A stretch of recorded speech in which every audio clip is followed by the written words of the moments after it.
Bem-vindos a mais um episódio de Beethoven no Boteco. Eu sou Daniel Stunges, produtor musical, dono do Electro Studio. Eu sou Leandro Coelho, sou compositor, arranjador e orquestrador. E hoje a gente vai falar sobre o disco Dark Side of the Moon, da banda Pink Floyd. Os tópicos de hoje são a banda Pink Floyd, a produção de Dark Side of the Moon, o som quadrifônico, Dark Side of Oz e a influência de Dark Side of the Moon. E aí, Leandro, você gosta de Pink Floyd? Eu curto Pink Floyd desde criança. Tem uma história aqui interessante, que quando meu pai comprou o primeiro aparelho de CD, nós fomos a uma loja e ele falou: escolhe um CD aí. Eu escolhi um CD do Pink Floyd, que é uma coletânea que chama A Collection of Great Dance Songs.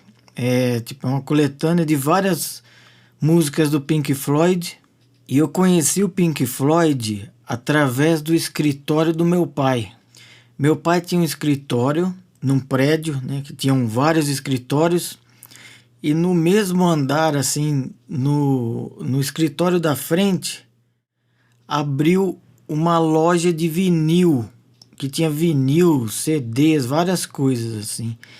Eu trabalhava meio período ali no escritório do meu pai, porque meio período eu ia para o colégio. Eu acabei pegando amizade com o dono da loja e com o filho do dono também, que era muito gente boa. E ele me apresentou vários álbuns do Pink Floyd, em especial o The Wall. Aí foi paixão à primeira vista. Eu acho eles ok, só. É nada, uma das minhas bandas favoritas. Adoro Pink Floyd, eu ouço desde adolescente também. Eu lembro que meu pai uma vez ganhou Dark Side of the Moon, versão em CD que ele não tinha, do meu tio, e foi assim que eu comecei a ouvir. Meu pai ganhou, eu que fui ouvir primeiro. Então foi com Dark Side que eu comecei mesmo. Mas eu gosto também muito da fase com Syd Barrett no começo, também, né? Primeiro disco e uns singles que eles lançaram também. Eu gosto dessa primeira fase do Pink Floyd também com o Syd Barrett. Bom, vamos lá então? Primeiro tópico, a banda Pink Floyd. Vamos lá. O Pink Floyd é uma banda de rock inglesa formada em 1965. A banda teve destaque por suas composições fora dos padrões, experimentos sonoros, letras ligadas à filosofia e contextos sociais. Foram uma das primeiras bandas do gênero rock progressivo, se não a maior do gênero, hein? Pra mim é a maior, não tem dúvida alguma. Tem quem vá falar que não é rock progressivo porque não é uma banda que fique tocando músicas assim, mais te mostrando muito, digamos assim, tipo o Yes, negócio mais virtuoso. Em vez de fazer um negócio mais virtuoso, tipo Yes, o Pink Floyd sei lá, mais econômico de uma forma musical. Tem quem vai dizer que tem que ser técnico daquele jeito, eu não acho. Pra mim, Pink Floyd é a banda mais progressiva das progressivas. Se tem alguém que tem progressivo pelo significado da palavra numa banda, é o Pink Floyd. Certeza. E até por causa das experimentações. Acho que eles e os Beatles estão muito à frente de todo mundo, na minha opinião. Experimentação pra caramba mesmo. Muito pioneiros em muitas coisas. E o Roger Waters e Syd Barrett eram amigos de infância. Nick Mason disse que Syd era extrovertido e cafona, meio fora de moda. É isso, Daniel? Não sei se ele era fora de moda. Sei lá. De acordo com o Nick Mason era. E a banda foi fundada por Roger Waters, Nick Mason, e eles eram estudantes de arquitetura na London Polytechnic. O Richard Wright também era estudante de arquitetura, mas em 1963 ele desistiu e foi estudar música no Royal College of Music de Londres. E nessa época eles montaram uma banda com o nome de Sigma 6. Sim, eles tiveram vários nomes antes, né? Acho que eles consideraram ser Megadeths durante uma época também, antes de Pink Floyd, então tiveram nomes diferentes, né? O Pink Floyd, no início, eram o Syd Barrett no vocal, o Nick Mason na bateria, o Roger Waters no baixo e na voz e teclados era o Richard Wright. Em 1966, o repertório do grupo era principalmente de canções rhythm and blues. Até o nome Pink Floyd vem de 2 músicos de blues, né? 2 americanos. Quem é o Pink, né? E depois eles acabaram virando uma banda de rock psicodélico, né? Essa fase com o Syd Barrett é, na verdade, rock psicodélico ainda, não é nem tanto progressivo.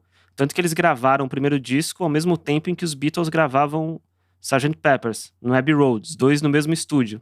Eles até se encontraram lá pelos corredores. Olha só, 2 gigantes gravando no mesmo estúdio e ao mesmo tempo. Os dois maiores discos de rock psicodélico, eu acho até. E retomando o que o Daniel disse, o nome da banda é derivado dos nomes de 2 músicos de blues. O Syd Barrett tinha o disco desses músicos na sua coleção pessoal, que eram o Pink Anderson e o Floyd Council. E soa muito bem, né? Soa bem, né? Funcionou bem essa junção dos 2 nomes. E com essa formação, eles lançaram os hits Arnold Lane e See Emily Play, e o primeiro álbum de Piper at the Gates of Dawn. É um dos meus favoritos do Pink Floyd, até hoje. Foi esse que eles gravaram ao mesmo tempo que os Beatles gravavam Sgt. Pepper's lá na Abbey Road. Eu acho um disco, fantástico. Só tem música boa. Música estranha. Falar em música estranha, esse que tem aquela música Bike? Bike, é a última música do disco. I have a bike. Cara, quando eu ouvi essa música pela primeira vez, eu tive meio que um ataque de riso, porque parece meio cômica, né? Quase tudo do Syd Barrett tem uma coisa meio...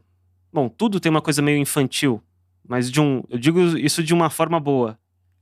Era da personalidade dele, era um negócio muito único dele, por isso que ele também é dos meus músicos favoritos de todos os tempos. Eu adoro Syd Barrett. Ele é um cara que influenciou muita gente, tipo, David Bowie é um fã declarado do Syd Barrett. Você vê no início da carreira, primeiro disco, você vê algumas músicas ele claramente tentando fazer alguma coisa assim, só que não deu certo. Tem até uma música dele que se chama Laughing Gnome, é uma música que ele odiava depois. Procurem Laughing Gnome, é uma música engraçada. Mas você vê que ele tenta fazer um negócio tipo Syd Barrett e não deu certo. Não dá pra imitar uma personalidade tipo do Syd Barrett, né? É o que faz parte. Bom, adoro o David Bowie, tá? Só pra deixar claro pra qualquer um aí. É um dos meus músicos favoritos de todos os tempos também. Ainda vão ter episódios sobre ele. Mas acho legal de que ele falava muito sobre isso, da influência do Syd Barrett nele.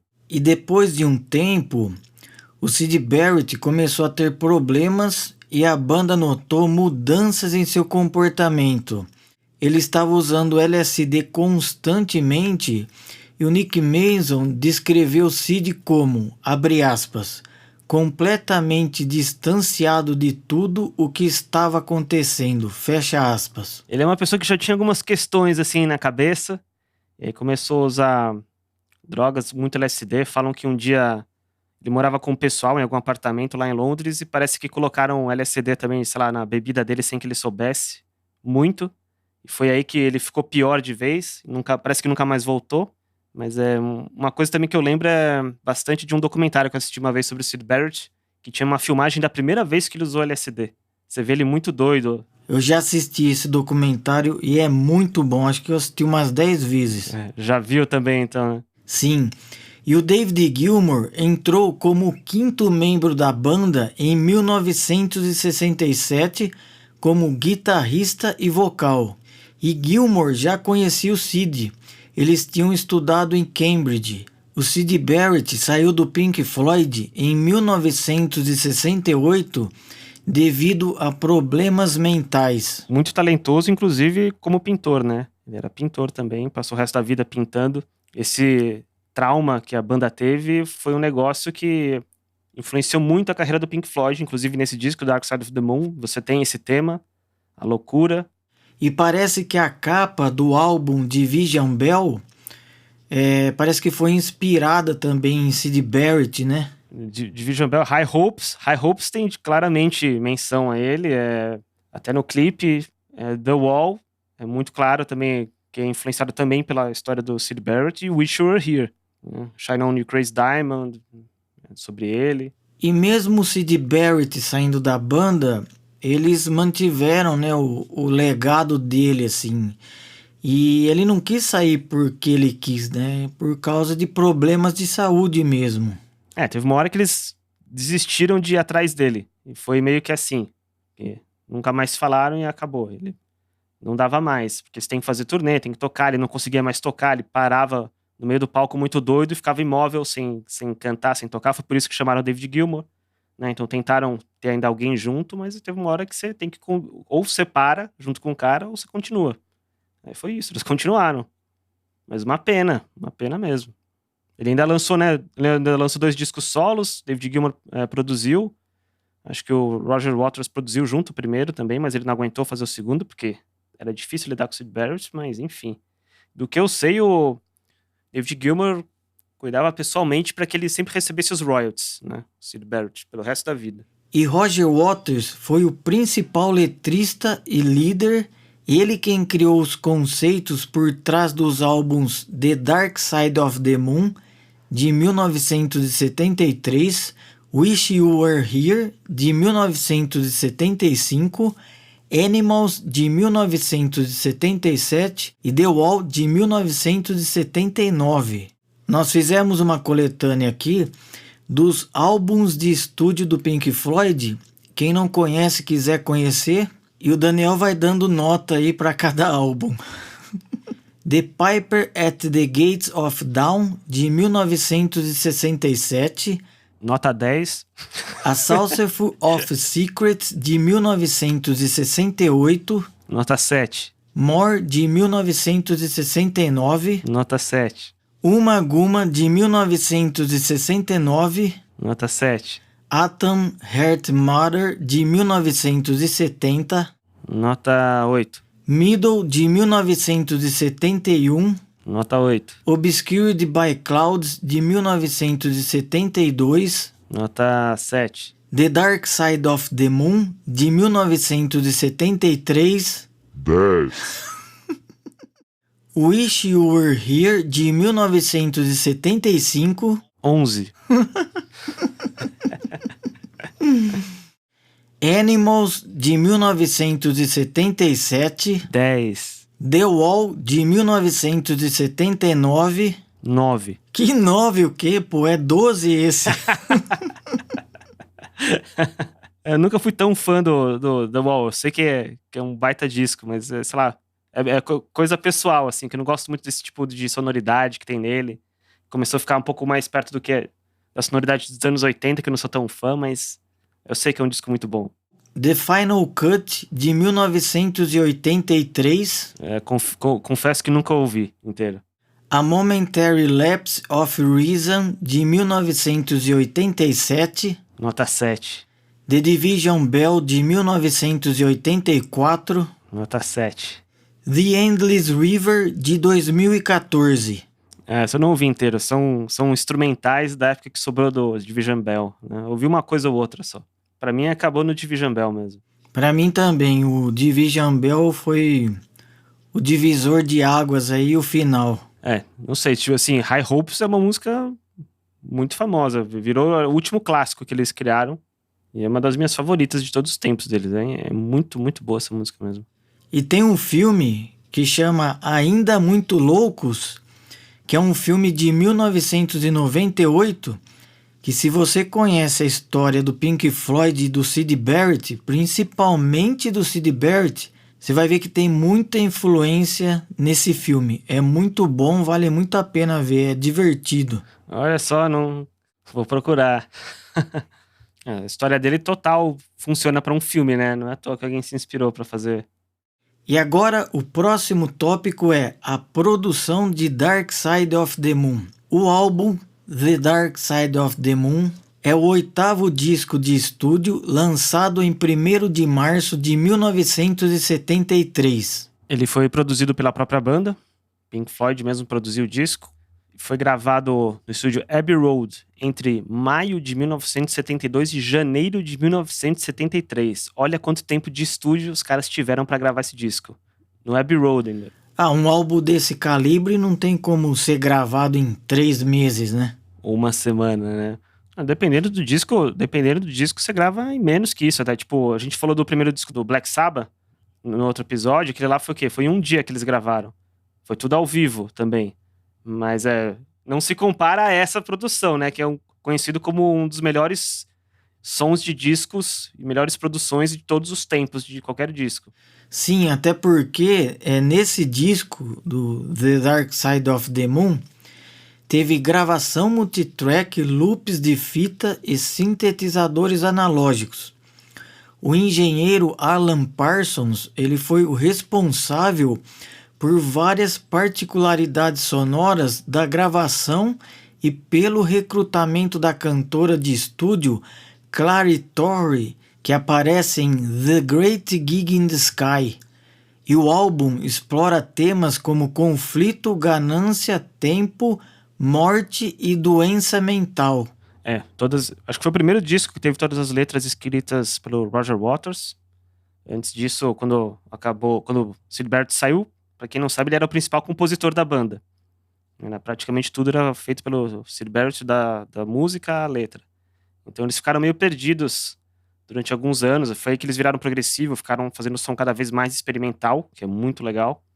Eles criaram muita coisa muito louca, mas aí eles dividiam créditos. Tinha música do David Gilmour, tinha música do Nick Mason e por aí ia, né? Até que chegou no Dark Side e o Roger Waters ficou como letrista. É quase um disco conceitual, com os medos, pressões e ansiedades da vida moderna. Por isso que também ele se mantém tão atual ainda. São coisas que todo mundo se identifica. Com Time, né? Fala sobre o tempo que passa tão rápido. Tem cada coisa genial nas letras, né? Tipo, Money, Brain Damage. E como parte então da equipe estava o engenheiro de som Alan Parsons, que havia trabalhado como assistente no álbum Atom Heart Mother de 1970 e trabalhou também como engenheiro de gravação dos álbuns dos Beatles Abbey Road e Let It Be. No Let It Be, acho que ele era operador, né, de fita, tape-op. E aí já no Abbey Road ele já foi acreditado como um dos técnicos de gravação.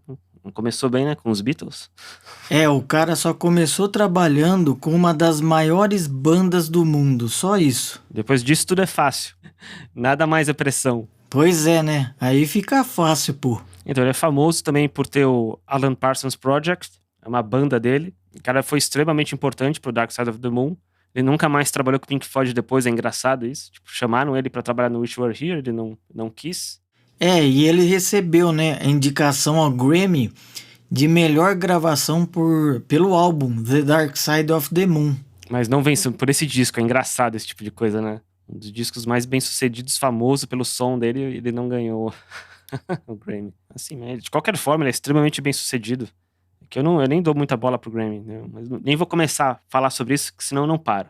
Mas enfim, o Alan Parsons foi super importante, até como você já comentou, ele que indicou a cantora para The Great Gig in the Sky, Clare Torrey, que era uma música, eles tinham um instrumental, a banda pegou ela e instruiu, assim, essa é uma música sobre, sei lá, morte, pensa nisso e improvisa aí. Não tem letra. Aí foi meio que isso, né? Ela criou aquilo no improviso, nem sabia que ia ficar no disco, ela achou que não tinha ficado bom quando gravou, mas quando ela depois viu, tava no disco e não faz tantos anos ela processou a banda para ganhar créditos de compositora nessa faixa também, ela ganhou. A parte dela, ela criou improvisado no estúdio de acordo com as direção que a banda deu para ela. Eu acho que dá para considerar que ela compôs, sim, porque desde então, sempre que eles tocam essa música ao vivo ou na carreira solo, sempre é similar, né? O que tocam. É importante pra música aquilo que ela criou. O que você acha? É um pouco complexo esse assunto. É difícil, né? Tudo bem, ela fez parte da criação ali, mas ela estava sob direção... Você vai falar pra alguém, né? Faz um solo aí, quero um solo improvisado. Uhum. De um projeto macro, né? Uhum. Alguém estruturou esse projeto macro e chamaram ela para improvisar. Ela não levou a música já estruturada e composta da ideia dela, da cabeça dela, né? Uhum. Não, do que eu entendo da história, não. Ela simplesmente improvisou alguma coisa conforme eles iam dirigindo e ela até achou que não ia usar. E aí ficou isso. Assim, Eu acho que em termos de dar crédito, ter o nome assim que compôs, não. Minha opinião, não. Eu acho que ela merece no sentido de ganhar mais dinheiro. Porque ela foi pago bem pouco de qualquer um que foi tocar, mas eu acho que foi tão importante o que ela fez que ela merecia ganhar mais do que. Não, ela merecia ganhar os royalties pela faixa que ela gravou. É isso que eu acho. Ela merece ganhar royalties por essa faixa. Eu tenho aqui a ordem da gravação das faixas desse álbum. E a primeira faixa gravada foi Us and Them e depois Money. E na música Money, o Roger Waters criou loops de efeitos no tempo 7/4. Não, tempo torto aí. É o tipo de tempo meio torto que o Daniel adora. Exatamente. Utilizando moedas jogadas em uma tigela e papel rasgando, uma caixa registradora e uma máquina de somar. Dá trabalho fazer isso, viu? Na fita. Dá trabalho. Não, imagina só o trabalho que deu isso. E as faixas que foram gravadas em seguida foram Time e The Great Gig in the Sky. Depois foram Brain Damage, Eclipse, Any Color You Like e On the Run. Tiveram 4 vocalistas femininas em Brain Damage, Eclipse e Time, e o grande saxofonista Dick Perry tocou em Us and Them e Money. E o engenheiro de som Alan Parsons usou técnicas como dobramento de vocais e guitarras e mudança de fase em vocais e instrumentos, truques com reverb e a exploração dos pans entre os canais. Eu não sei exatamente de que exemplo eles estão falando. Depende. Você pode mudar, mexer na fase para dar um efeito tipo phaser, umas coisas assim, ou para abrir mais, dar uma sensação de que tá mais aberto ainda, sei lá, faixas de guitarra e coisas assim. Eu nunca vi ele falar sobre isso. Eu teria que ver o exemplo exato, assim, para ouvir e ter certeza do que ele fez, porque dá para fazer muita coisa assim, mexendo em fase. Eu falei, efeito de phaser, né? Ou flanger. Assim, o pan é bastante usado na mix. Assim, inclusive, tinha bastante coisa, tipo automação. Automação, por exemplo, de volume. Tem um instrumento lá, pensa na guitarra.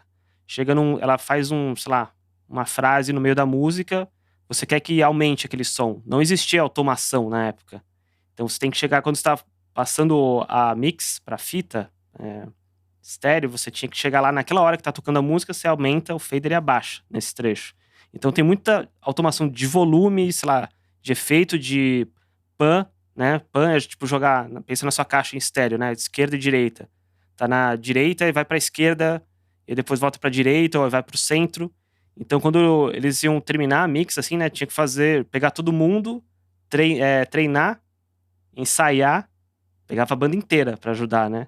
Cada um mexia em alguma coisa em certo momento. Aí falava, todo mundo certo, então vamos lá, fazer pra valer. E era assim que fazia automação. Então esse disco tem bastante disso.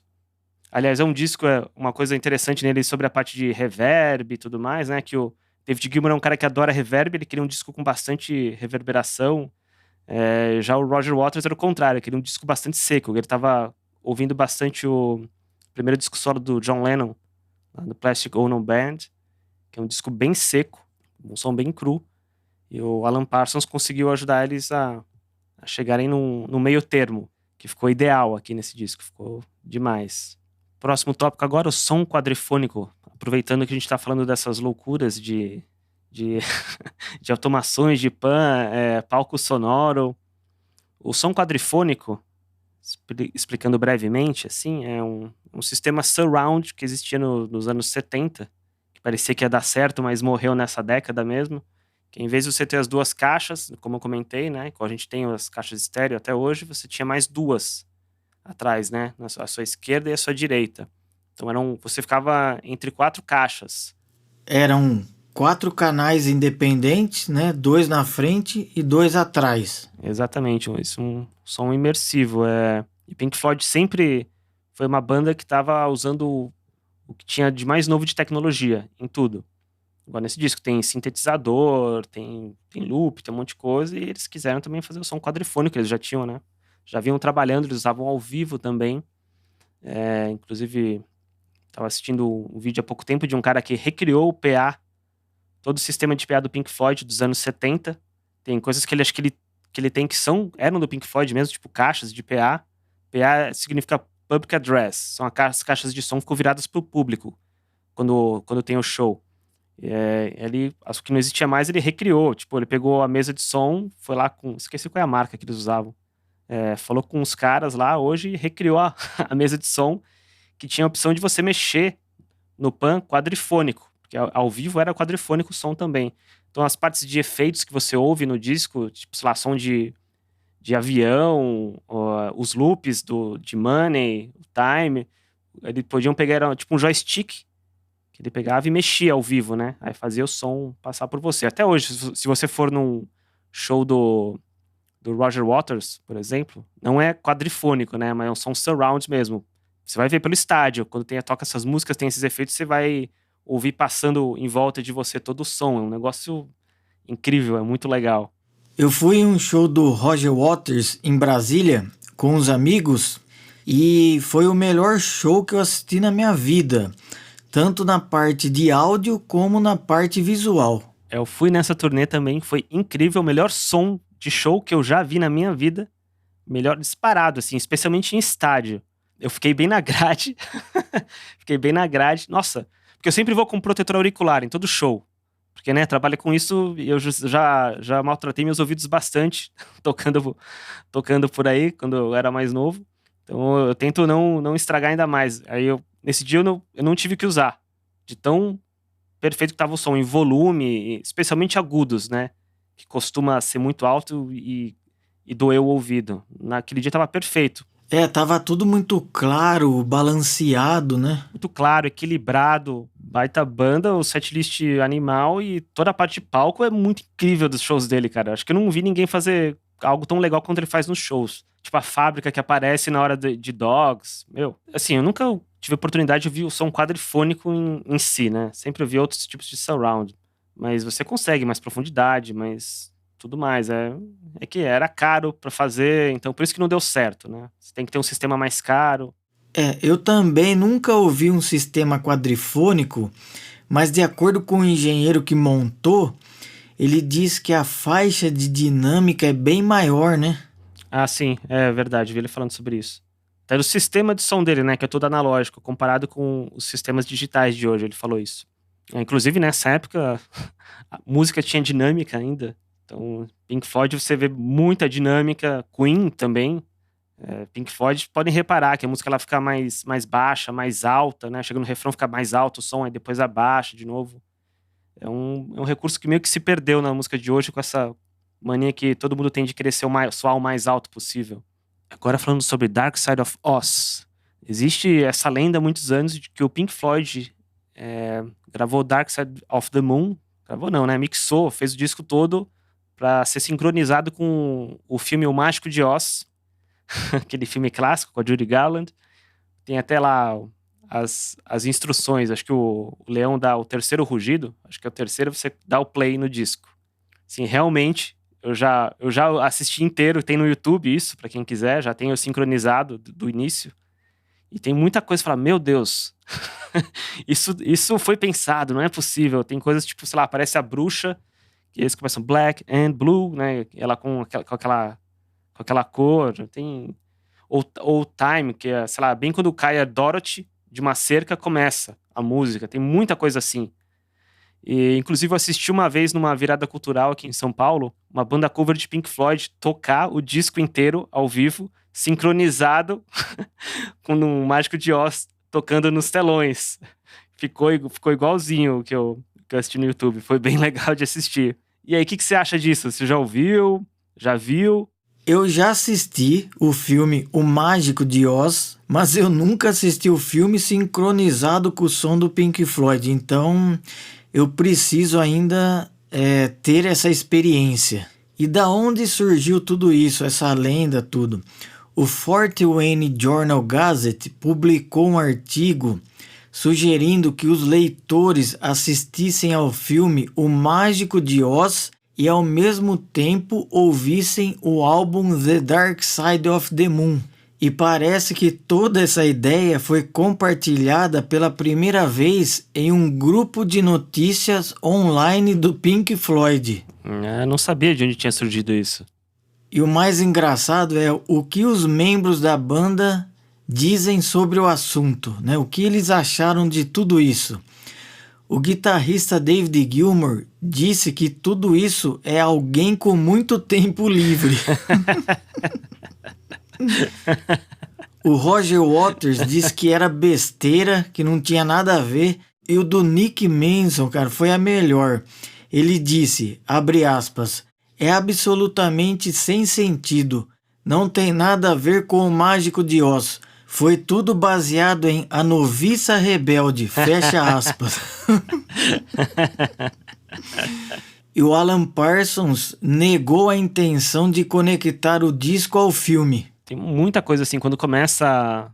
O Mágico de Oz ele começa em preto e branco, depois ele fica colorido quando ela chega em Oz. Então, quando o filme fica colorido, tem alguma deixa assim do disco, ou começa uma música, eu não lembro. Tem muita coisa assim, mas também, se você colocar qualquer disco, qualquer música junto com algum filme, fica assistindo, vai ter coincidências mesmo. Isso acontece.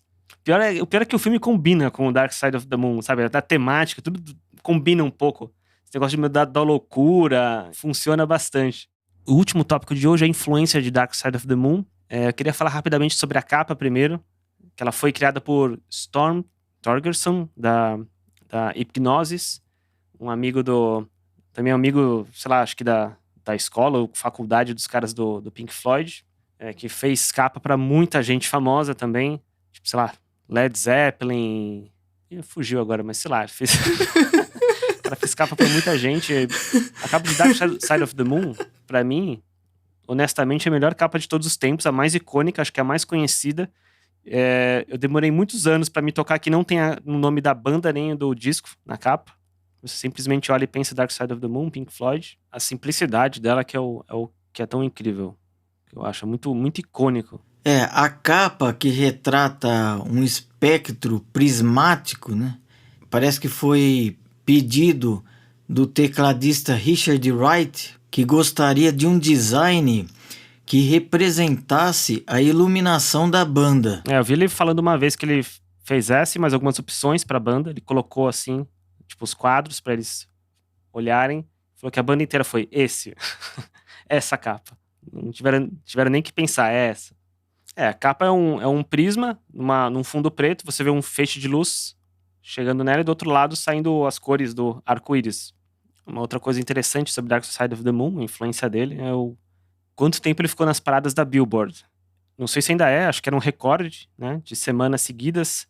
Acho que inicialmente foram 700 e não sei quantas semanas, mas hoje no total são mais de 900 ou quase 1000 semanas nas paradas da Billboard. No Reino Unido é certificado de platina 14 vezes. Ele está constantemente entre os mais vendidos há tantas décadas. Até pelo que ele pelo som dele e tudo, né? É o pacote perfeito. A forma como ele funciona, ele é fluido, né? Você nem ouve a faixa trocar. O primeiro disco que fez isso foi o Sgt. Pepper's dos Beatles, mas esse parece que leva um passo adiante. Os temas, o som, tudo nele deu certo. É o quarto disco mais vendido de todos os tempos, da última vez que eu vi. A única coisa que eu recomendo, quem for ouvir Dark Side of the Moon pela primeira vez, ouça prestando atenção. Não ouvindo o carro, não fazendo outra coisa. Pega o seu fone, coloque e ouça prestando atenção. Se é a primeira vez que você vai ouvir, vale a pena fazer isso. Fica a dica então do Daniel e vamos finalizando mais um episódio do podcast Beethoven no Boteco. E quem conhece já o Pink Floyd, qual música você mais gosta da banda e qual o seu álbum preferido do Pink Floyd? Até a próxima. Bom, esse foi mais um episódio de Beethoven no Boteco. Hoje ficamos por aqui. Eu já vou indo porque hoje eu não posso beber, já que eu vim com uma bicicleta emprestada. Até a próxima. Valeu.